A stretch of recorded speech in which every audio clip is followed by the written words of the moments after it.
जैन धर्म है, जैन धर्म वो हमारे ही सनातन धर्म का एक अंग है। जो हमारे जो ऋषभदेव जी थे वो अवधूत संत हुए, अवधूत, और इतने बड़े महात्मा बने कि उनके मलमूत्र में से भी जब वो मलमूत्र का त्याग करते थे तो चारों तरफ पृथ्वी खुशबू से भर जाती थी। इतनी पवित्रता हृदय में आई थी कि उसका प्रभाव शरीर के मलमूत्र पर भी था। हमारा मन जब गंदा होता है तो शरीर में गंदगी रहती है, और मन जब बहुत पवित्र होता है तो शरीर तो क्या, शरीर के मलमूत्र भी पवित्र हो जाते हैं।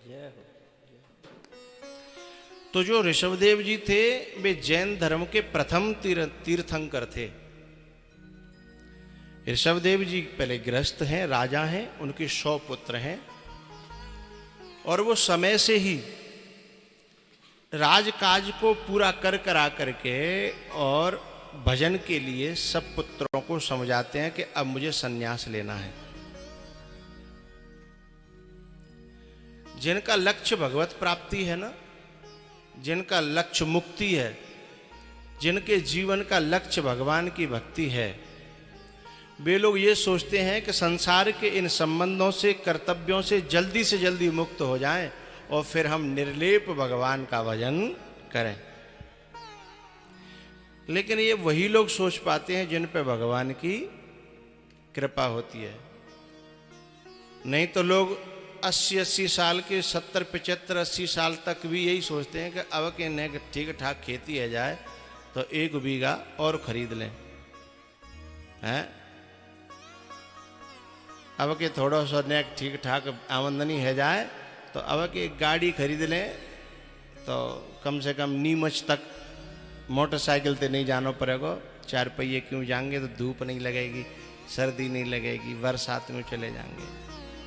80 साल के होने के बाद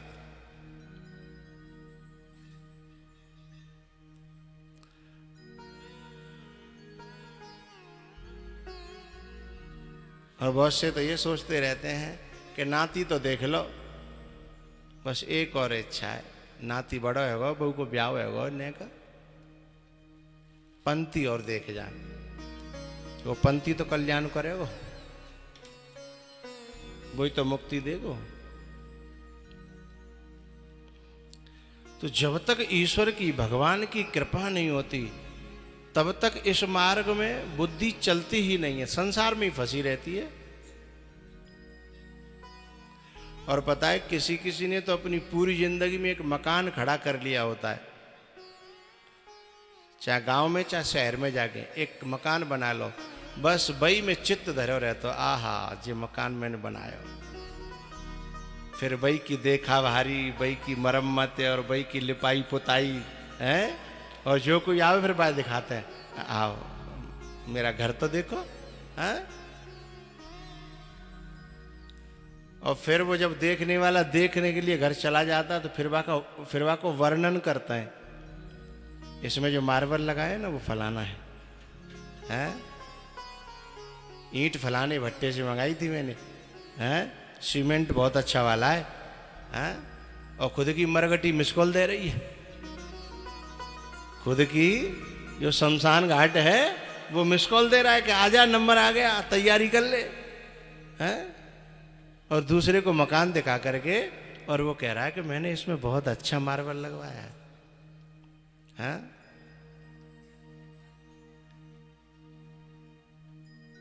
जब ऐसी वृत्ति बनती है ना तो समझ लो कोई पाप उदय हो रहा है। पाप जब तक उदय नहीं होगा तब तक संसार भाएगा नहीं। संसार यदि भा रहा है तो कोई पाप उदय हो रहा है, और उसे इन संसार की वस्तुओं में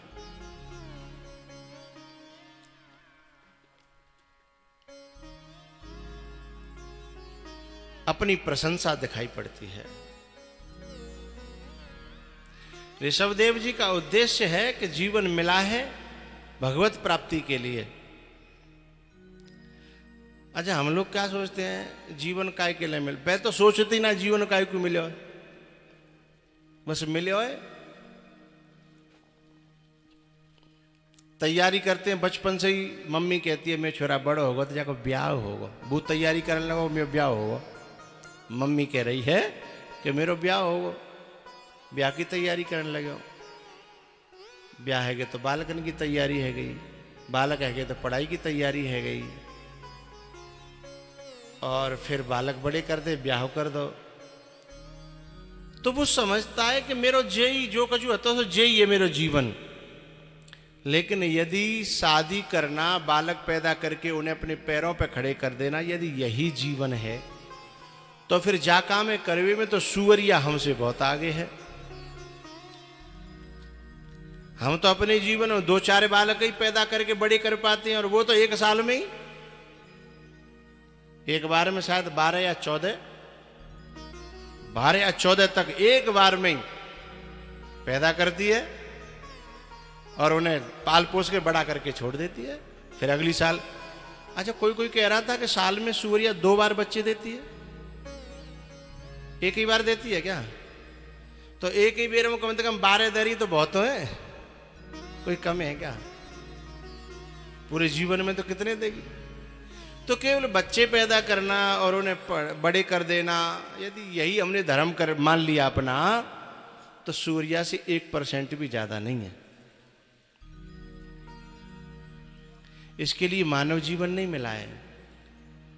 इसको कहा है देवताओं के लिए भी दुर्लभ है, सुर दुर्लभ सद ग्रंथन गावा। सुरों के, देवताओं के लिए भी दुर्लभ है। तो जब कभी भगवान की भक्ति की भीतर इच्छा जगे तो समझना अब भगवान की कृपा हो रही है। तो ऋषभदेव जी सचमुच में भगवान की कृपा को महसूस करते थे और इतनी साधना करी, उन्होंने घर का त्याग करके संन्यास ले लिया और अपने बच्चों को पहले उपदेश दे करके कि बेटा ये मानव जीवन का फल केवल संसार में फंसना नहीं है।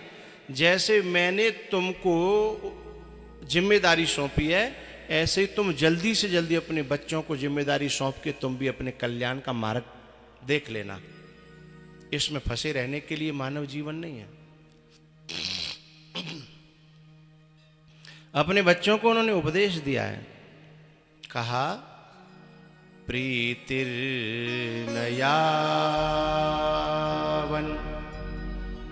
मयि वासुदेवे नमोच्यते देहयोगेन तावत् नमोच्यते देहयोगेन तावत्।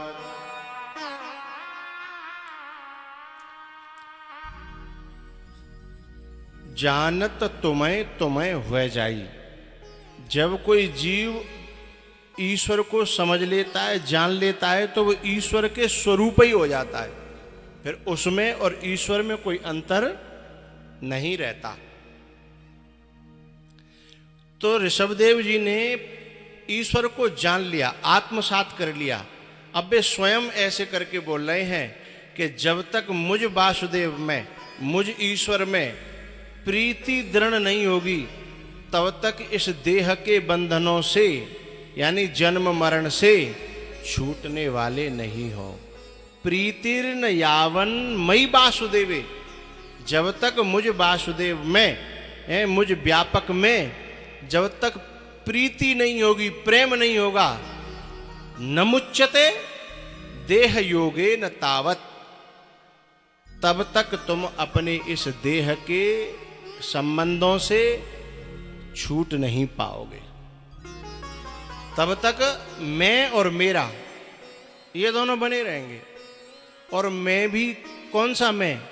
एक तो मैं को लेकर के मैं ब्रह्म हूं ऐसा अनुभव करना तो बहुत अच्छी बात है, लेकिन मैं फलाना हूं और मैं फलाने को छोरा और फलानी मेरी पत्नी, ये जो मैं है ये बंधन का कारण है। अपने पुत्रों को उपदेश दिया कि बेटाओ, इस संसार में रहोगे तो जीनो पड़ेगो, व्यवहारू निभानो पड़ेगो, पर एक बात मेरी गांठ बांध लेना। क्या? जो तुम्हें भगवान की तरफ चलने में मदद करे वही सच्चा गुरु है। जो तुम्हें भगवान की तरफ चलने में सहायता करे वही तुम्हारा मित्र है। जो तुम्हें भगवान की तरफ चलने में सहयोग करे वही तुम्हारा सच्चा पिता है। जो तुम्हें भगवान की तरफ चलने में सहयोग करे, मदद करे, वही तुम्हारी सच्ची माता है। और जो व्यक्ति तुम्हें परमात्मा की तरफ लेकर के चले, उंगली पकड़ करके, वही पति है सच्चा, वही सच्ची पत्नी है जो इधर लेके चले परमात्मा की तरफ। और यदि इससे विपरीत कोई हमें लेकर के जा रहा है, चाहे वो पति हो, चाहे पत्नी हो, चाहे वो माता हो, चाहे वो गुरु हो, चाहे वो पिता हो, चाहे वो मित्र हो, उसे अपना मत समझना। अपने का रूप धारण करके आया है तुम्हें ठगने के लिए। जैसे कि कालनेमी, कालनेमी हनुमान जी का रास्ता रोकने के लिए आया है। और क्या बन के आया है? अपना। क्योंकि राम जी भी भगवान के भक्त हैं, तो वो भक्त को चोला, भगवान के दास को, संत को चोला बना के आया। तो ऐसे ही जो लोग हमारे संबंधों का चोला पहन करके आए हैं लेकिन हमें परमात्मा से विमुख कर रहे हैं, उल्टा ले जा रहे हैं संसार की ओर, बंधन की ओर, भोगों की ओर, वे भले ही काऊ चोला में हों पर हैं सच्चे दुश्मन। संसार की ओर ले जा रहे हैं तो, और यदि परमात्मा की ओर ले जा रहा है तो वो अपना सच्चा मित्र है, चाहे वो कोई भी क्यों न हो। इस चोला के अंदर कौन है ये पहचान जरूर करनी चाहिए। यदि संसार की ओर ले जा रहा है तो हमारा शत्रु है, परमात्मा की ओर ले जा रहा है तो हमारा सबसे बड़ा मित्र है। और इसकी परख करना बहुत जरूरी है। तो ध्रुव जी महाराज, ऋषभदेव जी महाराज अपने पुत्रों से कहते हैं कि बेटाओ, गुरुर्न सस्यात् स्वजनो न सस्यात्। गुरु न सस्यात्, वह गुरु गुरु नहीं है, संसार की ओर ले जाए। स्वजनो न सस्यात्, वह स्वजन स्वजन नहीं है जो परमात्मा की ओर न ले जाए। पिता न सस्यात्, जननी न सास्यात्। वो पिता पिता नहीं है, वो जननी जननी नहीं है जो हमें भगवान की ओर न ले जाए, संसार की ओर ले जाए। वो माँ माँ नहीं है।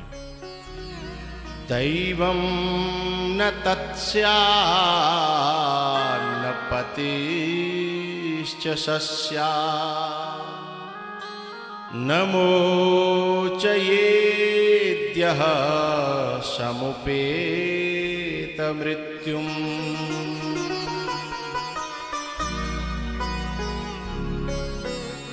अपने पुत्रों को उपदेश प्रदान किया है ऋषभदेव जी ने, और फिर संन्यास ग्रहण किया।